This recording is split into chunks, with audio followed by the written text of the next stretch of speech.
Hello everyone, welcome to target entrance exam YouTube channel. कल हम लोगों ने अपना रीजनिंग का सेशन किया था, लेकिन आज फिर से हम लोग अपना रीजनिंग का प्रीमियर करेंगे। आप लोगों की लाइव क्लासेस आई होप कल से स्टार्ट हो जाएंगी। अगर कल से नहीं होती है तो परसों से तो डेफिनेटली आपकी लाइव क्लासेस स्टार्ट हो जाएंगी। इसके अलावा आप लोगों ने अभी तक चैनल को सब्सक्राइब नहीं किया है तो जाके जल्दी से सब्सक्राइब कर लीजिए। आज हम लोग फिर से अपना रीजनिंग का सेशन करेंगे और आज ये क्लास की प्रीमियर रहेगी, लेकिन आप लोग अपने आंसर लाइव चैट पे देते रहिए, बिकॉज आपकी लाइव चैट पे हम लोग देख रहे हैं आपके लाइव चैट को। आपके आंसर्स के साथ साथ आपको रिएक्शंस लाइव चैट पे मिल जाएगा, तो इसलिए आप लोग अपने आंसर्स लाइव चैट पे दीजिए, ऐसे ऐसे लाइव क्लास ही पढ़िए। और इसके अलावा आपको, अगर आप ये क्विज बाद में देख रहे हैं, आप ये सेशन बाद में देख रहे हैं, तो आप अपने आंसर कमेंट बॉक्स में दे सकते हैं, ठीक है। चलिए, हम आज का हमारा पहला क्वेश्चन है, सही विकल्प का चुनाव कर अपने उत्तर पत्रक पर अंकित कीजिए। सही विकल्प का चुनाव कर अपने उत्तर पत्रक पर अंकित कीजिए। अनाज, गोदाम, जल, क्वेश्चन मार्क। मतलब है कि अनाज जैसी गोदाम में रहता है, गोदाम से रिलेटेड है। जल किस चीज से रिलेटेड है? ए मुहाना, बी बांध, सी नहर या डी नदी। आप लोग अपने आंसर दीजिए। इसका सही आंसर क्या है? इसका सही आंसर है बी बांध। बी बांध इसका सही आंसर है। क्यों? क्योंकि जिस तरीके से आपका अनाज जो है वो गोदाम में इकट्ठा होता है, उसी तरीके से बांध में जल जो है बांध में इकट्ठा होता है, ठीक है। सेकंड क्वेश्चन का आंसर देंगे आप लोग अपने आंसर जो हैं वो लाइव चैट पे दीजिए, ताकि आपके आंसर्स पे हम लोग रिएक्शंस भी दे सकें और साथ में हमें पता लग सके कि आप लोग कितना इंटरेस्ट दे रहे हैं, ठीक है। सेकंड क्वेश्चन, दिए गए विकल्पों में से विषम का चुनाव कीजिए। ए डाक, बी तार, सी टेलीफोन या डी बिजली। बताइए इसका सही आंसर क्या होगा? इसका सही आंसर होगा डी बिजली। डी बिजली इसका सही आंसर है। क्यों? क्योंकि जिस तरीके से सॉरी, एक सेकेंड, कलर चेंज कर लूँ मैं पेन का, ठीक है। बिजली, डी बिजली इसका सही आंसर क्यों है? क्योंकि डाक, तार और टेलीफोन, डाक, तार और टेलीफोन, डाक, तार, ये हमारे डाक, तार और टेलीफोन जो है, ये तीनों ही हमारे डाक, तार और टेलीफोन तीनों ही हमारे संचार के साधन है, ठीक है। जबकि बिजली जो है संचार का साधन नहीं है, यानी हमारी कम्युनिकेशन का मीडियम नहीं है, ठीक है। थर्ड क्वेश्चन का आंसर देंगे आप लोग। थर्ड क्वेश्चन है, सही विकल्प का चुनाव कर अपने उत्तर पत्रक पर अंकित कीजिए। यदि 4 minus 4 is equals to 17, 6 minus 6 is equals to 37, 6 minus 6 is equals to 37 और 2 minus 2 is equals to 5 है, तो 5 minus 5 क्या होगा? आप लोग बताइए इसका सही आंसर क्या होगा? 4 minus 4 17 है, 6 minus 6 37 है, 2 minus 2 5 है, या 5 minus 5 क्या होगा? तो देखिए इसका सही आंसर क्या होगा? 4 minus 4, तो हम 4 इंटू 4 अगर करें, हम 4 इंटू 4 अगर हम +1 करें तो ये हमें कितना देगा? 4 इंटू 4 16 + 1 इज इक्वल्स टू 17। आ गया 17 आपका? ये लॉजिक है इसमें। तो इसी तरीके से जब आप 6 इंटू 6 करते हैं, जब आप यहाँ पे 6 इंटू 6 करते हैं, 36 + 1 37, ठीक है। इसी तरीके से 2 इंटू 2 4 + 1 इज इक्वल्स टू 5, तो ये क्या हो जाएगा? 5 इंटू 5 + 1, ये हमारा कितना हो जाएगा? 26। तो इसका सही आंसर क्या हो जाएगा? बी 26 इसका सही आंसर है। आई होप आपको समझ आ गया होगा, इजी क्वेश्चन था, ठीक है। आपको बस अपना लॉजिक पहचानना है। चलिए, फोर्थ क्वेश्चन का आंसर देंगे आप लोग। फोर्थ क्वेश्चन का आंसर दीजिएगा। फोर्थ क्वेश्चन है, 4 मित्र वृत्ताकार बैठकर ताश खेल रहे थे। राम के दाईं ओर शंकर बैठा था, अरविंद के बाईं ओर गोपाल बैठा था। निम्नलिखित में से कौन से युगल खेल में भागीदार थे? खेल में भागीदार का मतलब आप समझ सकते हैं, मतलब आमने सामने। अगर इन्होंने पूछा है कि एक वृत्ताकार बैठ के ताश खेल रहे थे, तो ये पूछना चाह रहा है कि आमने सामने कौन से लोग खेल रहे थे। आमने सामने वाले तो खेलते हैं, इधर उधर वाले थोड़ी ना खेलते हैं। आमने सामने कौन कौन खेल रहे थे, ठीक है। चलिए, आप लोग इसका आंसर देंगे लाइव चैट में। चलिए, फोर्थ क्वेश्चन हम लोग सॉल्व करते हैं। आई होप आपने सॉल्व कर लिया होगा, अगर नहीं करा है तो आप हमारे साथ सॉल्व कीजिए इस क्वेश्चन को। फोर्थ क्वेश्चन है हमारा, 4 मित्र वृत्ताकार बैठ के ताश खेल रहे थे, ठीक है। तो एक वृत्त बना लेंगे, हम एक वृत्त बना लेंगे, वृत्ताकार बैठ के ताश खेल रहे थे, ठीक है। राम के दाईं और शंकर बैठा था। राम के दाईं और, तो हम मान लेते हैं राम यहाँ बैठा था। 4 दो ऐसे बैठे होंगे, हमने मान लिया राम यहाँ बैठा था। अगर राम यहाँ बैठा है तो राम के दाईं और शंकर बैठा है, यानी शंकर राम यहाँ बैठा है, क्योंकि देखो राम का दायां इधर होगा, बायां इधर होगा, तो राम के दाईं और शंकर बैठा है, ठीक है। इन्होंने फिर बोला है अरविंद के बाईं ओर गोपाल बैठा था। अरविंद के बाईं ओर गोपाल बैठा था, अरविंद के बाईं ओर। अब देखिए, इस जगह पे तो बाईं ओर कोई और बैठा हुआ है, शंकर बैठा हुआ है, तो ये जगह तो हो नहीं सकती, तो इसका मतलब अरविंद यहाँ बैठा होगा और उसके बाईं ओर गोपाल बैठा था, यानी ये गोपाल बैठा होगा। तो इन्होंने कहने का मतलब है, निम्नलिखित में से कौन से युगल खेल में भागीदार थे। तो खेल कौन कौन खेल रहे थे? खेल कौन कौन खेल रहे थे? गोपाल, और यहाँ पे कौन था ये? राम, शंकर और अरविंद। ठीक है, तो आप ऑप्शन देखिए, राम और गोपाल, ए राम और गोपाल बिल्कुल सही आंसर है। राम ये रहा, गोपाल ये रहा, आमने सामने खेल रहे थे दोनों के दोनों। गोपाल और शंकर, जी नहीं, गोपाल ये रहा, शंकर ये रहा, ये दोनों आमने सामने तो नहीं है। राम और शंकर, राम ये रहा, शंकर ये रहा, ये भी आमने सामने नहीं है। और डी गोपाल और अरविंद, गोपाल ये रहा और अरविंद ये रहा, ये भी आमने सामने नहीं है। तो इसका सही आंसर क्या है? ए राम और गोपाल। ठीक है, आई होप आपको यह क्वेश्चन समझ आया होगा। ठीक है, फिफ्थ क्वेश्चन है आपका, नमिता पश्चिम की ओर 14 मीटर चलती है, बाद में उसके दाईं ओर मुड़ती है और 14 मीटर चलती है, बाद में बाईं ओर मुड़ती है और 10 मीटर चलती है, फिर से बाईं ओर मुड़ते हुए वह 14 मीटर चलती है। उसकी वर्तमान स्थिति से जहां से शुरू किया था उस बिंदु का अंतर मीटर में कितना होगा?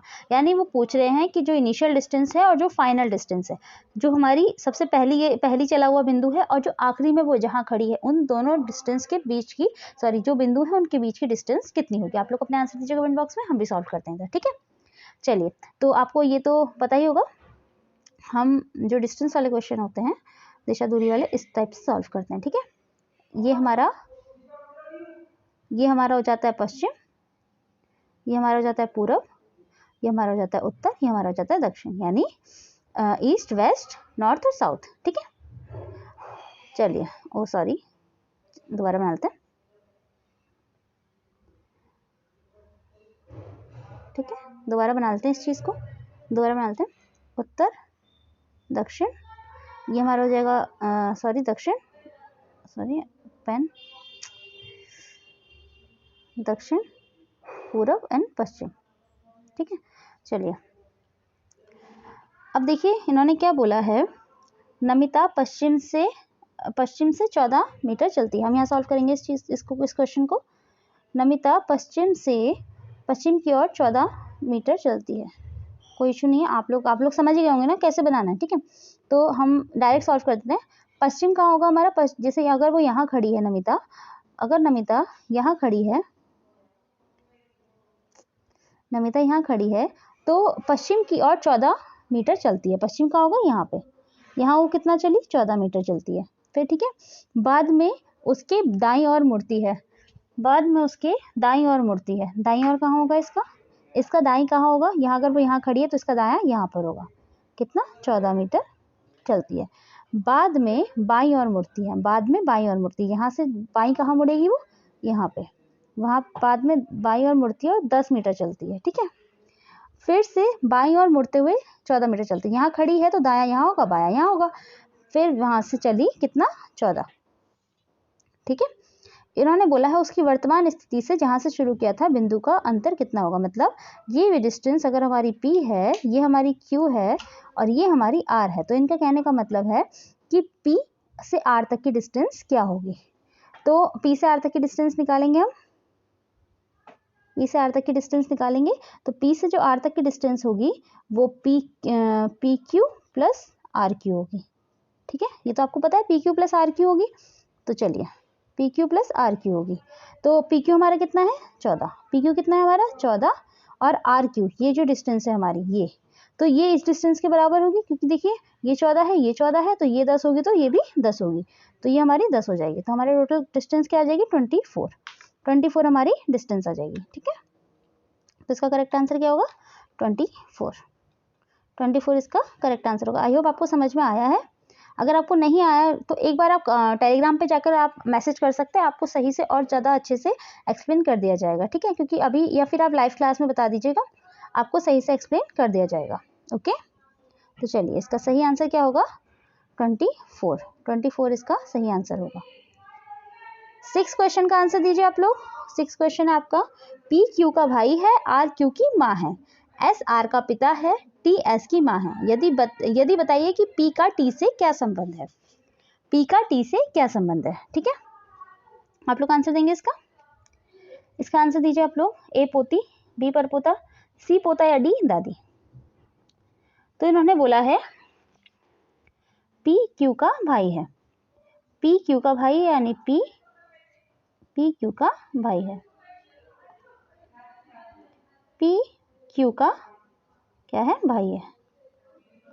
भाई है, ठीक है, पी क्यू का भाई है। आर क्यू की माँ है, क्यू की जो माँ है वो क्या है, आर, आर क्यू की माँ है, ठीक है। एस आर का पिता है, इसका जो पिता है वो एस है, एस आर का पिता है, क्या है, पिता। एस आर का पिता है, टी एस की माँ है, टी की जो एस, टी एस की माँ है, तो इसमें जो टी है वो एस की माँ है। तो बताइए पी का और टी का क्या रिलेशन है, पी और टी का क्या रिलेशन है, पी और टी का क्या रिलेशन है। तो देखिए पी क्यू का भाई है और आर क्यू की माँ है, तो ये कहीं ना कहीं पी की भी माँ हुई, पी की माँ हुई, ठीक है, ये तो आप समझ गए होंगे। पी एक तो लड़का है, तो सीधी बात है कि वो पोती वाला तो हो नहीं सकता, ठीक है, क्योंकि उन्होंने पूछा है पी का टी से क्या संबंध है, पी का टी से क्या संबंध है, ठीक है, पी का टी से क्या संबंध है। तो देखिए पी का संबंध पूछा है तो इसका मतलब पी भाई है, पी भाई है का मतलब आप ये चीज बहुत अच्छे से समझ गए होंगे कि वो फीमेल तो हो नहीं सकती, पी भाई है, तो ए तो करेक्ट, वैसे आंसर गलत है और डी दादी गलत है, ठीक है, क्योंकि हमें पी का रिलेशन पूछा है, टी का रिलेशन नहीं पूछा है, और पी पहले ही बता दिया भाई है। अब बचा पोता या परपोता, वो देख लेते हैं। देखो पी क्यू का भाई है, पी क्यू का भाई है, जब पी क्यू का भाई है और क्यू आर की माँ है तो कहीं ना कहीं वो पी की माँ हुई, कहीं ना कहीं क्या पी की माँ हुई, ठीक है, पी की माँ हुई, और आर जो एस है वो आर का पिता है। तो यानी ये जो पी और एस में रिलेशन, बताइए पी और एस में रिलेशन क्या होगा, जब आर एस का पिता है तो, और पी आर का बेटा मान लीजिए, पी आर का बेटा है, तो ये हमारा दादा हो गए, ठीक है, ये हमारे दादा हो गए। तो पी और एस में रिलेशन क्या होगा, दादा पोता वाला, ठीक है। और उसके बाद जो होगा, एस की भी माँ है टी, तो क्या रिलेशन होगा, दादा पोता वाला, और एक जनरेशन और आगे बढ़ेगी परपोता। तो इसका सही आंसर क्या होगा, इसका सही आंसर क्या होगा, बी परपोता, बी परपोता इसका सही आंसर होगा, बी परपोता इसका सही आंसर होगा। आप लोग अपना फैमिली ट्री बना के, यहाँ जगह थोड़ी सी कम है तो फैमिली ट्री नहीं बन पा रहा है, लेकिन आप लोग अपना फैमिली ट्री बना के देख सकते हैं, आपको समझ में आ जाएगा इस क्वेश्चन का सही आंसर क्या है। फिर भी अगर आपको क्वेश्चंस के आंसर में जरा सी भी प्रॉब्लम होती है तो आप एक बार टेलीग्राम पे जाके हमें बता सकते हैं, या आप लाइव चैट के दौरान ही बता सकते हैं कि आपको इस क्वेश्चन के आंसर में प्रॉब्लम हो रही है, ताकि थोड़ा बहुत जो भी हम वहाँ पे सॉल्व कर सकें वो कर दें, ठीक है। और कल से तो आपकी वैसे भी लाइव क्लास सर की होगी, ठीक है, कल से या मोर प्रोबेबली कल से होगी, बट हो सकता है परसों से भी हो, ठीक है। 7th क्वेश्चन का, बट मुझे उम्मीद है कि आपको ये वाला क्वेश्चन समझ आ गया होगा। थोड़ा सा आप अपनी घर से रिलेट कर सकते हैं कुछ चीज़ों को, कुछ अपनी फैमिली से। देखिए रीजनिंग का मतलब ही ये होता है कि आप लोग अपने आसपास की चीज़ों से रिलेट करके देखिए, रीजनिंग बहुत ईजी बन जाएगी। चलिए 7th क्वेश्चन, दिए गए 4 विकल्पों में से कौन सा विकल्प नीचे दिए गए शब्दों का सार्थक क्रम दर्शाता है, ए तूफान, वर्षा, बाढ़, मानसून या क्षति। इसमें से आप सही विकल्प में लगाइए, इनमें से सही क्रम में लगाइए कि इसका सही क्रम क्या होगा। देखिए इसका सही क्रम क्या होगा, सबसे पहले क्या होता है, सबसे पहले क्या होता है, सबसे पहले हमारा मानसून आता है, सबसे पहले क्या होता है हमारा, सबसे पहले हमारा मानसून आता है, ठीक है। तो हमारा 4, मानसून के बाद पता ही क्या होता है, तूफान आता है या वर्षा आती है, मानसून के बाद वर्षा आती है, तूफान आता है, तो वैसी बात है पहले मानसून आएगा, मानसून के बाद तूफान आता है, तूफान के बाद हमारी वर्षा आती है, ठीक है। अब बचा बाढ़ और क्षति, तो पहले बाढ़ आती है उसके बाद क्षति होती है, यानी 4 1 2 3 5, 4 1 2 3 5, डी ऑप्शन, डी ऑप्शन आपका बिल्कुल करेक्ट है, इसमें इसमें डी ऑप्शन आपका बिल्कुल करेक्ट है, ठीक है। आई होप ये क्वेश्चन आपको समझ आ गया होगा। 8th क्वेश्चन पे आते हैं। 8th क्वेश्चन है, निम्नलिखित अक्षरों को व्यवस्थित करने पर किस शहर, भारतीय शहर का नाम बनेगा। देखिए हमारे पास जो अक्षर क्रम है वो ये दे रखा है, ये वाला सॉरी, अमृतसर से ऊपर जो दे रखा है ये वाला, ठीक है। क्या क्या है, क्या क्या है, R A S I T R A और एम, ठीक है, ये हमें अक्षर क्रम दे रखा है। अब बताइए इनमें से कौन सा शब्द है जो बन जाएगा। देखिए आप लोग आराम से देख सकते हैं, एक चीज़ जो मुझे दिख रही है, आई थिंक आपको भी दिख रही होगी, त्रिपुरा में यू आ रहा है और इस शब्द क्रम में कहीं भी यू नहीं है, पूरा देख लीजिए, कहीं भी इस शब्द क्रम में यू नहीं है, तो इसका मतलब त्रिपुरा तो इसका आंसर नहीं है। अब इम्फाल दिख रहा है मुझे, लेकिन इम्फाल में एम आ रहा है, जो इसमें सॉरी इम्फाल में एम तो है, पी नहीं है, पी नहीं है, पी देखिए इसमें कहीं भी नहीं है, तो इम्फाल भी नहीं हो सकता। बनारस, अब बनारस में देखिए बी आ रहा है क्या, नहीं, पी तक नहीं आ रहा। अब कौन सा आंसर है, अमृतसर, अमृतसर के अक्षर देख लीजिए, ए पी आ रहा है, एम भी आ रहा है, मैं कलर चेंज कर दूँ ताकि आपको पता लगता रहे, ए भी आ रहा है हमारा, एम भी आ रहा है, फिर आर भी आ रहा है, आई भी आ रहा है, टी आ रहा है, एस भी आ रहा है, ए भी आ रहा है और आर भी आ रहा है। ठीक है, तो यानी अमृतसर इसका सही आंसर हो जाएगा। अमृतसर इस क्वेश्चन का सही आंसर हो जाएगा। चलिए,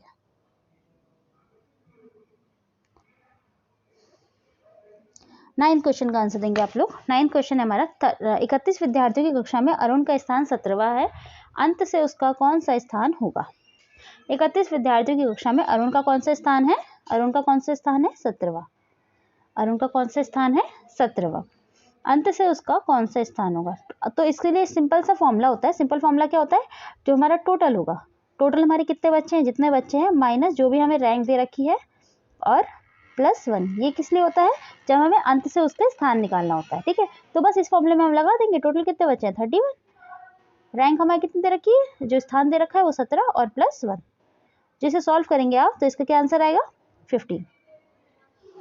तो इसका क्या आंसर आएगा, 15 इसका सही आंसर। इसका आंसर क्या है, B15 इसका सही आंसर हो जाएगा। आई होप आपका आंसर सही होगा। चलिए 10th क्वेश्चन का आंसर देंगे आप लोग। 10th क्वेश्चन का आंसर दीजिए। 10th क्वेश्चन है हमारा, यदि किसी माह की 10वीं तिथि रविवार के 3 दिन पहले पड़ती हो तो दूसरी तिथि किस दिन पड़ेगी। यदि किसी माह की 10वीं तिथि रविवार के 3 दिन पहले पड़ती हो तो दूसरी तिथि किस दिन पड़ेगी। यानी अगर हमें 10 तारीख की बात कर रहा है वो, तो हमारी 10 तारीख जो पड़ रही है वो संडे से 3 दिन पहले पड़ रही है। संडे से 3 दिन पहले पड़ रही है, यानी संडे से 3 दिन पहले यानी बृहस्पति को पड़ रही है। तो 10 तारीख हमें किस टाइम को पड़ रही है, बृहस्पतिवार को। ठीक है, इन्होंने बोला है कि 10 तारीख को हमारा बृहस्पतिवार। आई होप आपका ये आंसर सही हो रहा होगा।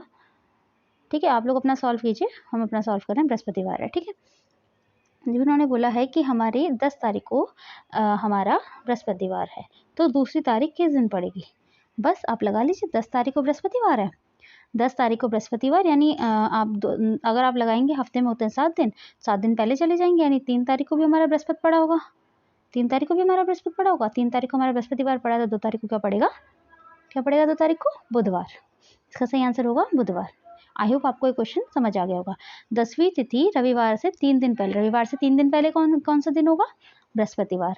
अब बृहस्पतिवार है, 10 तारीख को अगर बृहस्पतिवार है तो आप लगा लो 2 तारीख को क्या होगा, 7 दिन पहले चले जाएंगे, 3 को बृहस्पतिवार हो जाएगा और 3 को बृहस्पतिवार हो जाएगा आपका, तो 2 तारीख को आपका क्या हो जाएगा, बुधवार। ठीक, वेरी गुड।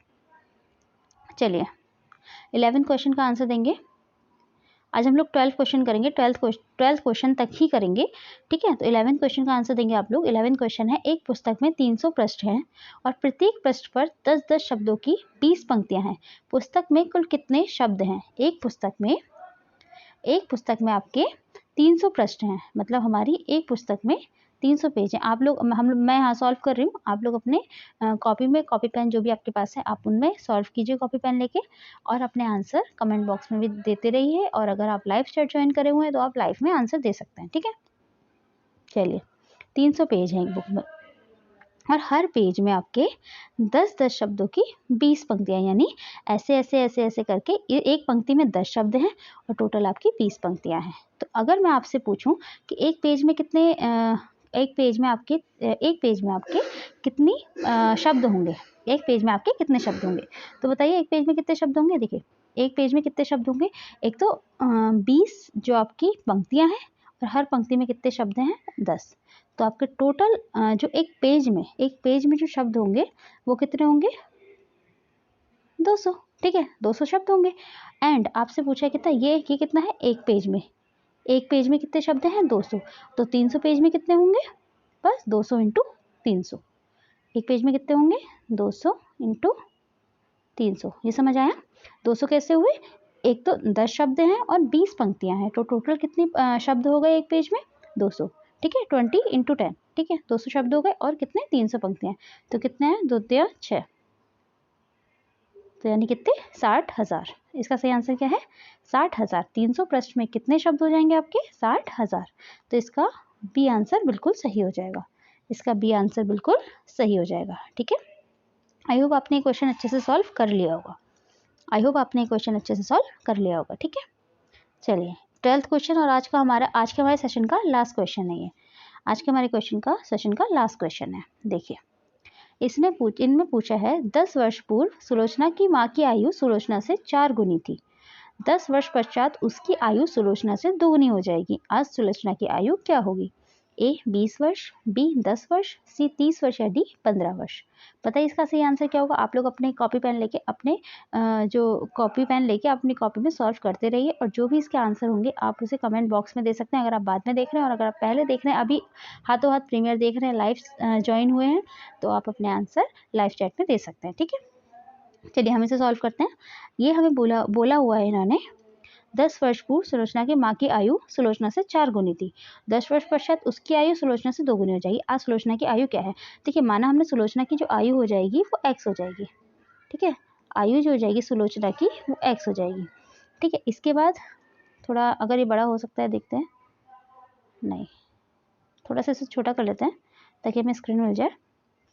ठीक है, ये वाला क्वेश्चन है, 12 क्वेश्चन है। आज हम 12 तक ही क्वेश्चन करेंगे, अगले सेशन में हम सही क्वेश्चन करेंगे। ठीक है, तो हमने जो अभी करंट आयु हमारी सुलोचना की हमने वो मानी कितनी है? x आयु कितनी है सुलोचना की। ठीक है, चलिए अब इन्होंने बोला है 10 वर्ष पूर्व सुलोचना की माँ की आयु सुलोचना से 4 गुनी थी। अगर सुलोचना की माँ की आयु 4 गुनी थी। ठीक है, 10 वर्ष पूर्व सुलोचना की आयु कितनी होगी? x - 10।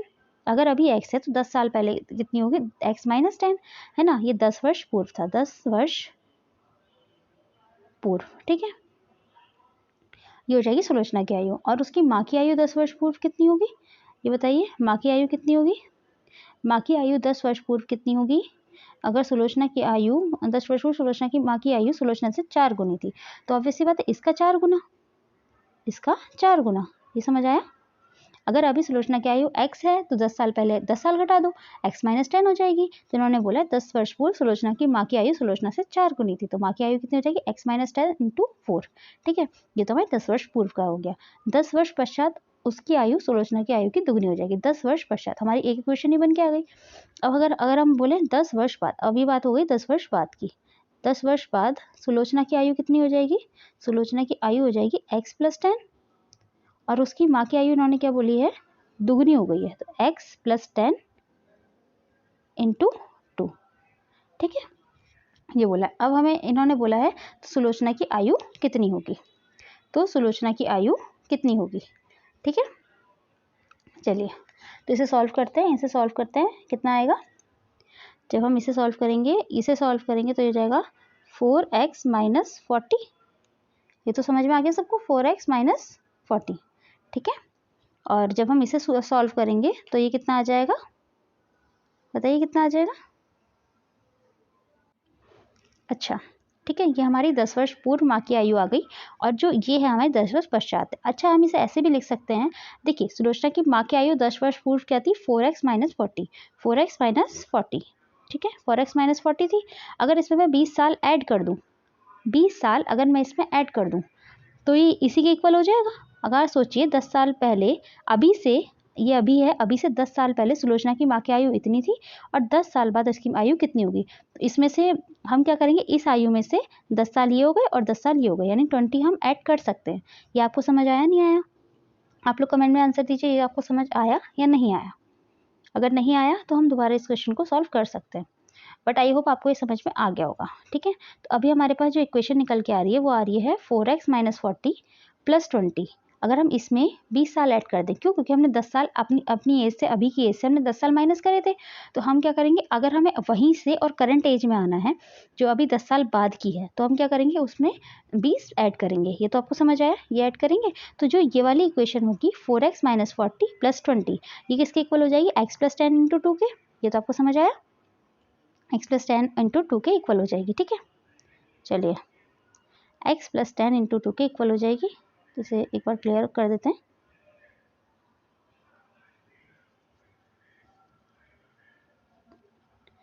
यहाँ पे थोड़े स्पेस की प्रॉब्लम है, तो आप लोग अपनी कॉपी पे अच्छे से सॉल्व कर लीजिए। और अगर फिर भी ये क्वेश्चन में आपको थोड़ा सा भी डाउट हो तो आप, आई होप आपने वैसे सॉल्व कर लिया होगा, लेकिन अगर आपको फिर भी डाउट हो तो आप टेलीग्राम पे बता सकते हैं, वरना कल से आपकी सर की लाइव क्लास होगी तो आप वहाँ भी सर को बोल सकते हैं, सर आपको दोबारा वो क्वेश्चन अच्छे से समझा देंगे। ठीक है, चलिए परसों से, कल या परसों जब से भी। ठीक है, तो ठीक है, आप, हमारे पास जो इक्वेशन बन के आई थी वो क्या आई थी? हमारे पास जो इक्वेशन बन के आई थी वो आई थी x + 10 × 2। ये तो हमारी थी सुलोचना की माँ की आयु 10 साल बाद।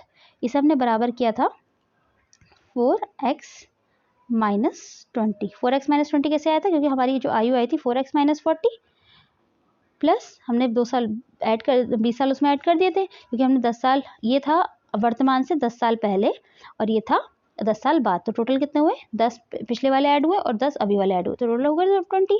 ठीक है, तो इसका सही आंसर हो जाएगा 4x minus 20, 4x minus 20, 4x minus 20। ठीक है, चलिए ये ऐसे आया 4x माइनस 20।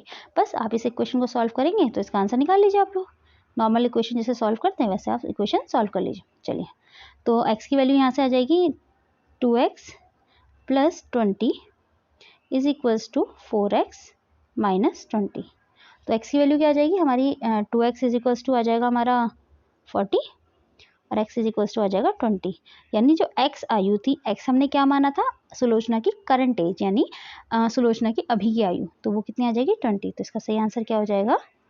एक सेकेंड, इसे मैं रब कर देती हूँ। इसका सही आंसर हो जाएगा हमारा, सॉरी, तो इसका सही आंसर क्या हो जाएगा? 20। ठीक है,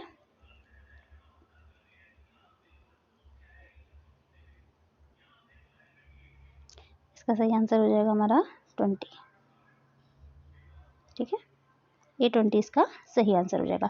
आई होप आपको ये क्वेश्चन समझ आ गए होंगे। अगर नहीं आए तो आप कमेंट में बता सकते हैं, और कोई क्वेश्चन में अगर आपको डाउट है तो आप टेलीग्राम पे भी बता सकते हैं, और अगर आप टेलीग्राम पे नहीं ज्वाइन हैं तो आप परसों सर की लाइव क्लास होगी, वहाँ भी आप बोल सकते हैं कि आपको इस क्वेश्चन में डाउट था। सर आपको दोबारा वो क्वेश्चन अच्छे समझा भी देंगे। और इसके अलावा बस अपनी तैयारी करते रहिए, उसे और बेहतर बनाते रहिए। और आज की क्लास यहीं ख़त्म होती है। आप लोग अच्छे से लाइव सेशन को ज्वाइन करते रहिए, और अब इससे बाकी आगे के जितने भी क्वेश्चंस होंगे ये हम अगले सेशन में करेंगे। ठीक है, थैंक यू।